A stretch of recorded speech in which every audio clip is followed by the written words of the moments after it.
여호수아가요 12장까지가 일부라고 보면 되고요. 13장부터 이제 2부인데 여기서부터 새로운 이야기가 시작됩니다. 12장까지는 가나안 땅을 정복한 이야기, 13장부터는 그 정복한 땅을 분배해서 이스라엘 백성이 각자 땅을 받아가지고 정착한 이야기입니다. 그 이야기를 새롭게 시작하면서 우선 정복하지 못한 것에 대한 이야기가 나옵니다.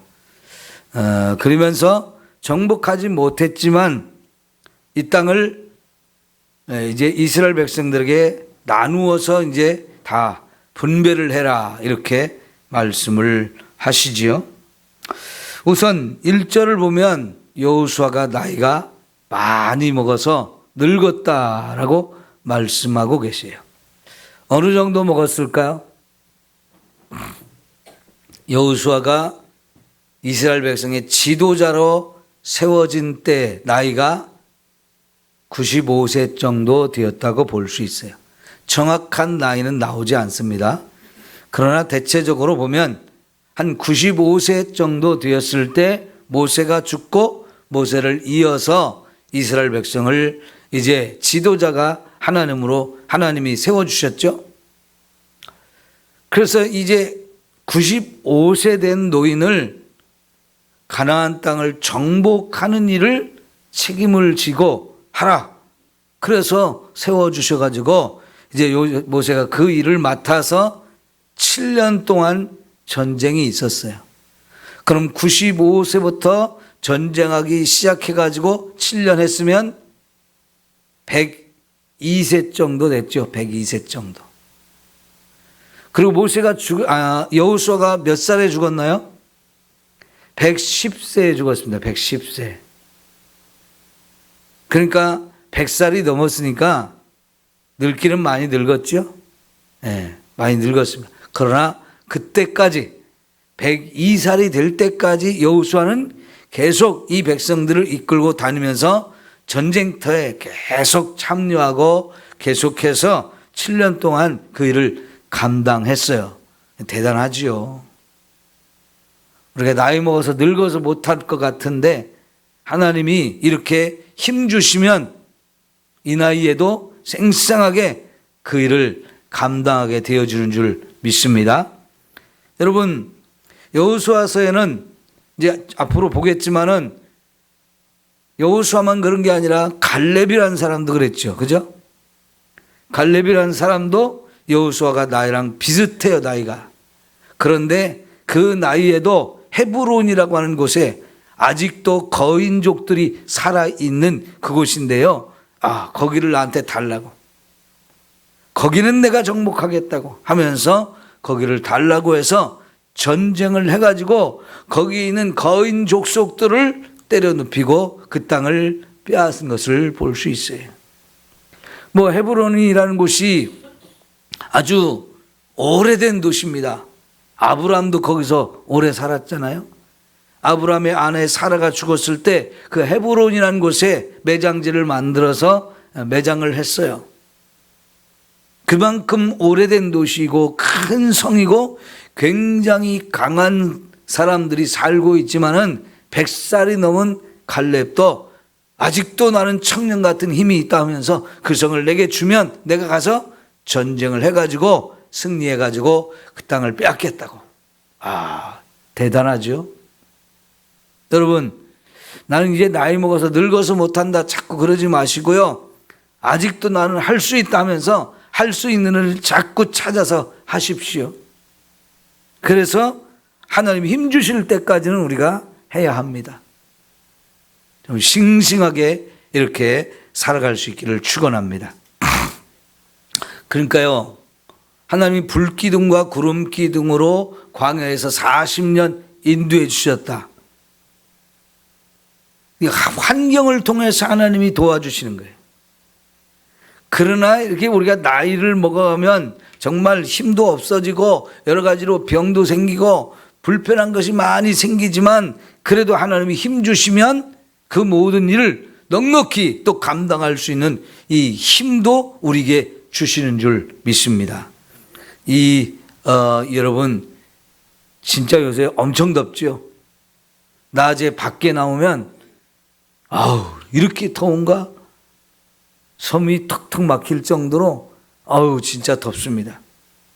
그러나 하나님이 힘 주시면 이런 가운데에서도 저와 여러분을 지켜주시고 또 은혜 가운데 살게 하실 줄 믿습니다. 이제 전쟁을 더 이상 하면 안 되겠다. 여호수아의 나이가 많이 먹었다는 거예요. 그래서 이제는 여호수아가 아직도 정복할 것이 남아있지만 더 이상 여호수아는 전쟁을 하면 안 되겠다라고 말씀을 하시는 거예요. 여러분 다 정복했다 그러는데 아직도 미정복지가 남아있다? 이건 뭔 뜻일까요? 가나안 땅에 거점이 될 수 있는 크고 중요한 곳은 다 정복했지만 그 외에 또 많은 성들이 남아있는 거지. 자, 그래서 제가 어제 가나안 정복 전쟁은 3단계로 진행이 됐다고 그랬죠. 첫째 단계가 12장까지 중요한 거점이 되는 도시들을 다 정복하는 거였어요. 두 번째가 그 땅을 이스라엘 백성들에게 나누어 주는 거였어요. 그래서 이스라엘 백성들이 땅을 받아서 일단은 정착을 합니다. 이스라엘 백성들이 다 이 땅에 들어와서 요단강 동쪽에 가족들 남겨두고 왔잖아요. 그 사람들까지 다 들어와서 이제 정착을 하는 거예요. 세 번째는 그 정착해서 그 각 지역에 남아있는 사람들과 싸워서 그 사람들을 이제 다 죽이거나 몰아내거나 쫓아내는 일을 하는 거죠. 이렇게 3단계로 진행이 되는데 오늘은 그 3단계에서 이제 싸워 이겨야 될 그 사람들, 남아있는 잔존 세력, 이 사람들이 있다라고 말씀을 하십니다. 자, 그러면 2절부터 그 남아있는 사람들이 어떤 사람인지를 소개하고 있는데 대부분 지중해 해변에 있는 사람들을 정복하지 못한 상태로 남겨두었어요. 우선 남쪽부터 이야기를 하는데요. 지중해 해변의 제일 남쪽 그술 지역이라고 보십니다. 그술 지역. 여기는 거의 애굽과 맞닿아 있는 애굽과 경계 지역에 있는 부분을 그술이라고 할 수 있는데 이 사람들은 원래 가나안 땅에 살던 가나안 족속들인데 이 사람들이 남쪽까지 많이 내려와 가지고 해변 지역에 주로 살고 있었어요. 왜냐하면 여러분 이 가나안 땅이 물이 참 귀하잖아요. 근데 물이 귀해도 이게 낮은 곳으로 가게 되면 그래도 늘 위쪽에서 흘러오는 물도 있고 또 땅을 파면 물이 나올 가능성이 그래도 제일 많아요. 그러니까 이런 해변 지역에 주로 이제 사람들이 살게 되어집니다. 제일 남쪽에 그술 지역, 그 다음이 이제 블레셋 지역이라고 볼 수 있는데요. 블레셋은 지중해 안에 섬에서 이주를 해온 사람들이에요. 원래 가나안 족속이 아니고 지중해에 있는 섬에 크레타라고 하는 섬에서 살고 있었던 사람들인데 이 사람들이 섬에서 이 육지 가나안 땅으로 이주를 해와 가지고 그 해안지대에 5개 도시를 만들고 거기에 살고 있었습니다. 이 사람들을 블레셋이라고 말하는데 이게 원어로 보면 팔레스타인이에요. 팔레스타인. 여러분 지금 이스라엘과 가자 지구의 팔레스타인하고 전쟁이 진행 중에 있잖아요. 그 팔레스타인 사람들, 이 사람들이 블레셋의 후손들이라고 보시면 되고요. 이 땅을 팔레스타인 땅 혹은 가나안 땅 이렇게 표현하는데 성경에서는 가나안 땅이라고 이렇게 주로 많이 얘기를 하죠. 네, 이렇게 지중해 섬에서 살던 사람들이 육지로 이동을 해와 가지고 5개의 도시를 가지고 있는데 이 5개 도시는 블레셋 지역이기 때문에 앞으로도 자주 나올 거니까 여러분이 기억을 하시면 좋겠습니다. 자, 그러면요, 4절을 보시면, 3절을 보시면 넷째 줄에 가사 족속과 아스돗 족속과 아스글론 족속과 가드 족속과 에그론 족속과 그랬습니다. 이 5개, 여기 블레셋 족속들인데요. 이 사람들이 해안지대에 몰려와가지고 5개 도시를 만들었는데 그 5개 도시가 각각의 다른 나라를 세웠어요. 그렇지만 자기들이 팔레스타인, 블레셋 사람이라고 하는 이 정체성으로 잘 뭉쳤어요. 서로 연합하고 또 서로 잘 동맹을 맺고 해서 서로 도움을 주고받는 이런 관계. 그래서 이제 이때 이 블레셋 사람들을 물리치지 못하고 남아 있었는데요. 사사 시대부터 이제 이스라엘을 괴롭히기 시작해가지고 아주 강한 힘을 가진 사람들이 되어지거든요. 나중에 다윗 시대가 되어야 이 블레셋 사람들을 완전히 정복을 하게 되죠. 그 전까지는 이 블레셋이 정말 이스라엘 많이 괴롭혔잖아요. 그 블레셋을 맞서 싸운 사사 중에 한 사람이 누구예요? 삼손이잖아요. 삼손이 대표적으로 이 블레셋 사람들과 싸웠던 그런 사사예요. 하여간 이 블레셋 지역, 이것도 다 해안 지역인데요.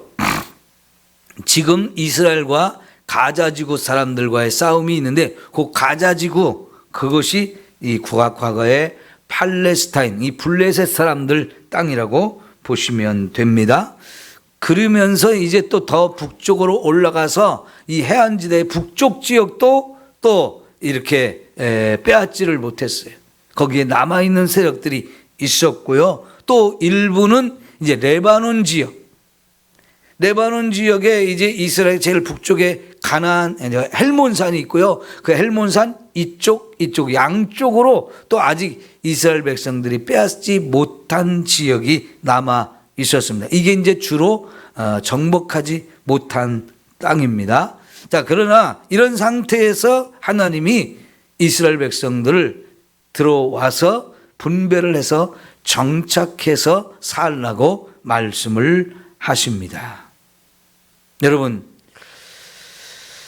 자, 지금 이 아직도 정복하지 못한 사람들이 남아있는 상태에서 이스라엘 백성들이 들어왔고요. 그리고 이제 땅을 분배해서 살게 됩니다. 그러면 이제 3단계 정복 전쟁이 있어야 되는 거잖아요. 그래서 이제는 지금까지는 전체 백성이 다 다니면서 여기서도 싸우고 저기서 싸우고 이렇게 했어요. 그러나 이제는 남아있는 세력들이 아주 강하거나 세력이 많거나 그러지 않기 때문에 지파별로 가서 싸워도 충분하다, 이렇게 하나님 보신 거예요. 그래서 남아있는 그 사람들 있지만은 땅을 나누어주고 분배를 해서 거기 정착해서 살면서 그 남아있는 사람들을 이제 정복하라고 말씀을 하시는 거지요. 자, 그럼 여러분, 왜 이런 상태로 하나님께서 이스라엘 백성들을 그 땅에 들어가서 살게 했을까요? 하나님이요, 출애굽기나 신명기에서 보면 이 가나안 땅을 이스라엘 백성들에게 주시는데 한꺼번에 다 점령하고 준다고는 안 했어요. 천천히 정복해서 이스라엘 백성들에게 주겠다라고 말씀을 하셨어요. 그런데 왜 그렇게 하시느냐? 이 미리 다 정복하고 들어가서 살게 하면 이스라엘 백성들이 가서 살지 못하는 땅이 남게 되어지고, 그러면 그 땅은 황폐하게 되어진다는 거예요. 사람이 살지 않으면 어떻게 돼요? 금방 자풀이나 가시덤불 이런 것들이 우거져 가지고 결국은 거기 짐승들만 사는 곳이 되어진단 말이죠. 그러니까 그렇게 되면 나중에 이스라엘 백성들이 거기를 개간하고 막 이렇게 하기가 힘들잖아요. 그러니까 그런 지역에 사람들을 아직 남겨두고 있다가 이스라엘 백성들이 숫자가 점점 많아지고 힘도 세지고 하면 하나씩 정복해서 그 땅에 살게 하신 거였어요. 예를 들어서요, 가나안 땅에 들어가서 전쟁을 할 때 그 성 자체를 완전히 다 불살라서 없애버린 성이 세 곳밖에 없었어요. 처음에 여리고, 그 다음에 아이성, 그 다음에 핫솔이라는 도시. 이 세 곳을 완전히 불살랐고 성을 터물어서 없애버렸어요. 그리고 나머지는 그대로 둔 거예요. 왜 그럴까요? 어차피 이스라엘 백성들이 가서 살아야 되고요, 그들도 성을 잘 보존하고 있어야 거기서 안전하게 살 수 있잖아요. 전쟁하면서 성을 다 허물어버리고 다 불태워버리면 그 나중에 쌓는 것도 힘들고 다시 재건하는 거 이스라엘 백성이 고생을 해야 된단 말이죠. 그러니까 하나님께서는 너희가 들어가서 살 곳이니까 성 불태우지 마. 그리고 전쟁을 하다 보면 무기를 만드느라고 산에 있는 나무들을 꺾어다가 이렇게 무기를 만들어야 될 일도 많이 있을 텐데 가급적 산에 있는 나무를 다 자르지 마라 그랬어요. 왜요? 어차피 이스라엘 백성들이 들어가 살아야 되는데 산에 있는 나무 다 자르거나 불살라버리고 그러면 안 되잖아요. 이스라엘 백성들이 살아가야 할 삶의 터전이 되는 곳이기 때문에 전쟁을 하면서도 그런 것을 보존하면서 하게 하셨어요. 하나님이 얼마나 배려를 많이 하셨는지 몰라요. 이왕이면 좋은 곳에 들어가서 좋은 곳에서 살게 하시려고 하는 거지요. 여러분, 나중에 보면요, 이 가나안 땅에 이스라엘 백성이 들어와 살 때 자기들이 짓지 않은 집, 자기들이 이렇게 심지 않은 과수원 이런 것도 다 준다고 그랬어요. 그 가나안 땅에 살던 사람들이 다 살던 집과 또 이렇게 과수원들 이런 거 그냥 다 준 거예요. 얼마나 좋아요. 여러분, 이 지역의 사람들은 집을 지을 때 다 돌로 집을 짓습니다. 돌로 집을 지을 때 초창기에는요, 다듬지 않은 돌 갖다가 이렇게 벽을 쌓고 그래서 집을 지어요.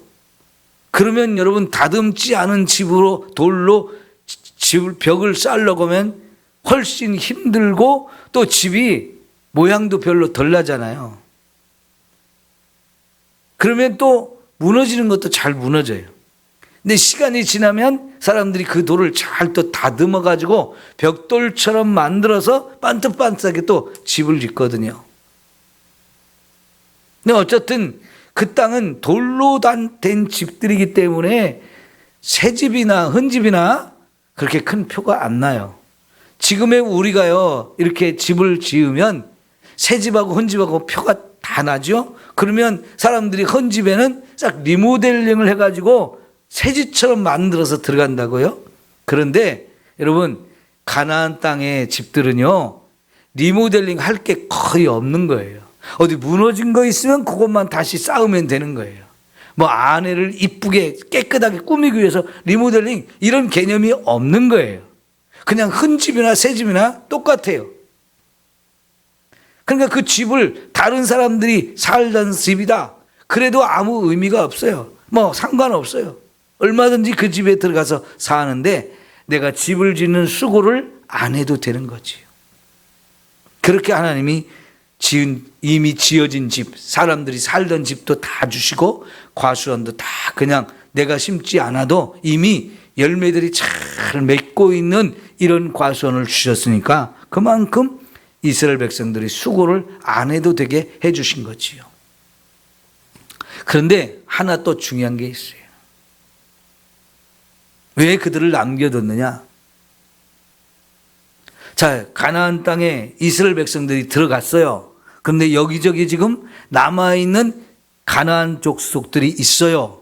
그런데 그 사람들이, 이스라엘 백성들이 어떤 대상이에요? 멸망시켜야 될 사람들, 쫓아내야 될 사람들이에요.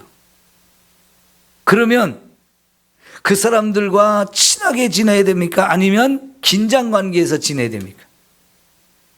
친하게 지내서는 안 되는 사람들이란 말이죠. 멸망시켜야 될 사람들인데 친해지면 못하잖아요. 그러니까 하나님께서요, 이 가나안 땅에 들어가는 이스라엘 백성들에게 언젠가는 멸망시켜야 될 사람들을 주변에 있게 하셔가지고 늘 긴장하면서 살게 하시는 거예요.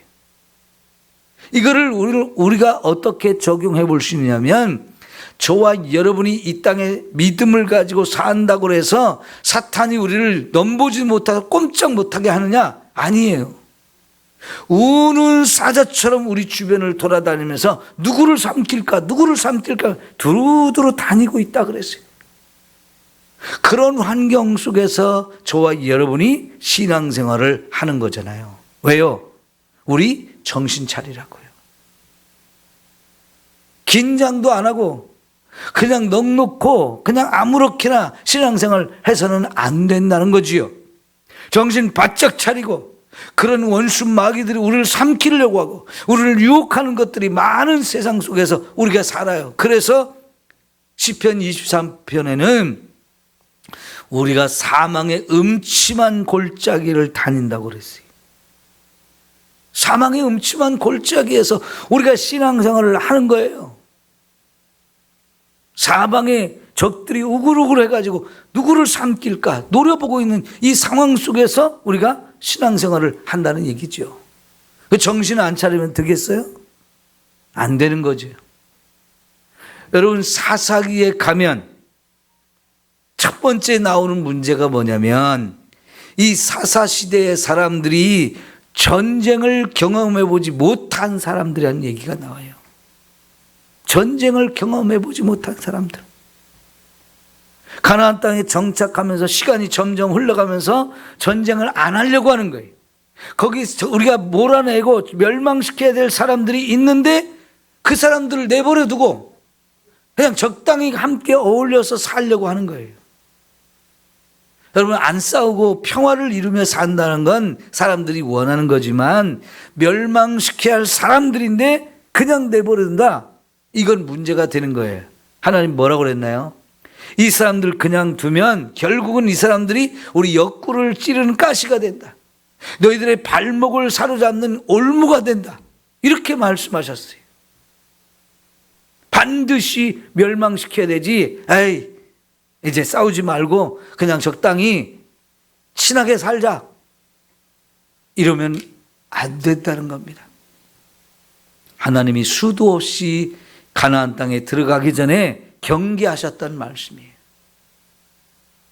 그러니까 하나님이 싸움을 경험해 봐야 안다는 거예요. 자꾸 싸움이 있다는 걸 알아야 된다는 거예요. 그래서 남겨둔 거예요. 근데 문제는 그 싸워서 멸망시켜야 될 사람들을 나하고 가깝게 친하게 지내야 할 이웃으로 보게 되는 거지요.